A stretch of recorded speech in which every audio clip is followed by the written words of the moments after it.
man screamed, "Get up! They're trying to sneak out early." I jumped straight up and banged my head on the top of the shack. I ran outside. It was still dark, and the fire was just a pile of glowing sticks. The man was screaming at the top of his lungs, "Get up! They fired the engine and are fixing to take off." Bugs and the other boys came and stood next to me. Bugs said, "Is it a raid?" Someone said, "No, they're trying to sneak out before we get up." People started running all over Hooverville.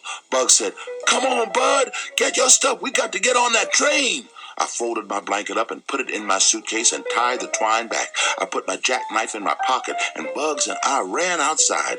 I hadn't got 6 giant steps away when a boy stuck his head out the door and yelled, "Hey, Slim, is this your paper?" I looked back.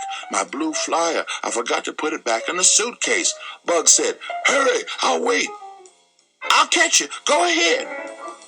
I ran back and took my flyer from the boy. "Thanks a lot." I ran back out into the crowd that was tearing through the woods. There were a million men and boys running in the same direction. I didn't want to fold the flyer up, so as I was running, I slid it between the twine and the suitcase. I'd put it back inside once we got on the train. No one was talking. All you could hear were the sounds of a million feet smacking on the trail and the sound of a million people trying to catch their breath. Finally, a hiss sound started getting louder and louder, and I knew we weren't too far away. We broke out of the woods, and there in the dark sat the train. The locomotive was hissing and spitting coal-black smoke into the sky. Every once in a while, a big shower of sparks would glow up from inside the dark cloud, making it look like a gigantic black genie was trying to raise up out of the smokestack. The train went as far back as you could see. There must have been 1,000 boxcars, but everyone had stopped and was just standing there, watching. No one was trying to get on. I pushed my way to the front to see if I could find Bugs, and I saw why everyone had stopped. There were 4 cop cars and 8 cops standing between the crowd and the train. The cops all had billy clubs and were spread out to protect the train. The crowd kept getting bigger and bigger. One of the cops yelled, "You men know you can't get on this train. Now just go on back to Shantytown and there won't be no trouble." A white man said, "This is the only train going west for the next month. You know we got families to feed and have got to be on it. You go get back in your cars and you'll be right. There won't be no trouble."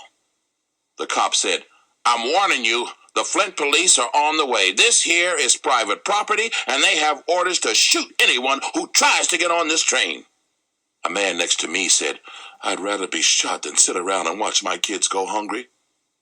The cop said, "This is America, boys. You're sounding like a bunch of commies. You know I can't let you on this train. I got kids to feed, too, and I'd lose my job." Someone yelled, "Well, welcome to the club, brother." It seemed like we stood looking at the cops and them looking at us for a whole hour. Our side was getting bigger and bigger, and the cops started looking nervous. The one who was doing all the talking saw them fidgeting and said, "Hold steady, men." One of the cops said, "Jake, there's 400 men out there and more coming. I don't like these odds. Mr. Pinkerton ain't paying me enough to do this." He threw his cop hat and his billy club on the ground. Everybody froze. When the train whistle blew one long time and the engine started saying, "Shh, shh, shh," the big steel wheels creaked a couple of times, then started moving. 4 of the other cops threw their hats and billy clubs down too. The boss cop said, "You lily-livered rats," and it was like someone said, "On your mark, get set, go." The engine was saying, "Shh, shh, shh, shh, shh, shh, shh, shh," and a million boys and men broke for the train. I got pushed from behind and fell on top of my suitcase. Someone reached down and pulled me up. I squeezed my bag to my stomach and ran. The train was going faster and faster. People were jumping on and reaching back to help others. I finally got to the tracks and was running as hard as I could. I looked up into the boxcar and saw Bugs. He screamed, "Bud, throw your bag! Throw me your bag!" I used both hands to throw my suitcase at the train. Bugs caught it, and when he set it behind him, the blue flyer blew out of the twine and flooded outside the door. But it was like a miracle. The flyer flipped over 3 times and landed right in my hand. I slowed down and put it in my pocket. Bugs reached one arm out and screamed, "Bud, don't stop! Run!" I started running again, but it felt like my legs were gone. The car with Bugs in it was getting farther and farther away. Finally, I stopped. Bugs was leaning out of the door and stopped reaching back for me. He waved and disappeared into the boxcar. A second later, my suitcase came flying out of the door. I walked over to where it landed and picked it up. Man, this is one tough suitcase. You couldn't even tell what it had been through. It still looked exactly the same. I sat on the side of the tracks and tried to catch my breath. The train and my new pretend brother got farther and farther away, chugging to Chicago. Man, I'd found some family, and he was gone before we could really get to know each other. There were 6 or 7 other people who didn't make the train, so we all walked back toward Hooverville. They must have lit the big fire again. The sky in that direction was glowing orange. The cop that first threw down his billy club walked over to us and said, "He wasn't lying about the Flint police coming, but they're coming to bust up the shantytown, and you all should get out of here." When we got close to Hooverville, we heard 4 gunshots. We all spread into the woods and sneaked up to see what had happened. I peeked from behind a tree and could see a bunch of cops standing around with pistols out. All the men and boys and women that were left in Hooverville were bunched up on one side and the cops were on the other. The fire had been lit and was burning bigger than ever. But now it was burning because the cops were tearing all of the shacks down and were throwing the wood and cardboard and hunks of cloth into the middle of it.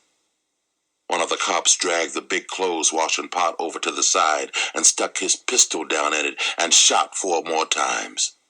Phew. Instead of shooting people, they were shooting holes into all the pots and pans. A man was yelling, "You yellow-bellied lowlifes, you waited till you knew most of the men was gone. You cowards!" The cops wouldn't talk or nothing. They just kept piling Flint's Hooverville into the fire. I tried to see if I could spot Desert Malone, but there were too many people.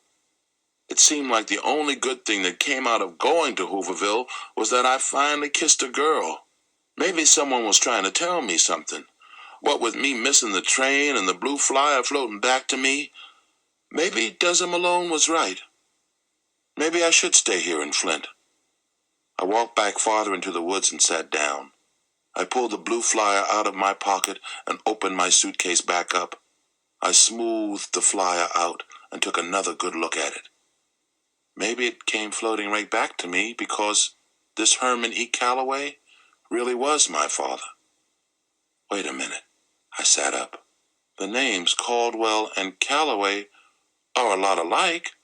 Both of them have 8 letters, and there aren't too many names that have a C, a A, a L, and a W all together like that. I remembered what I read in that little big book, Gangbusters. It said, a good criminal chooses an alias that's kind of close to their own name.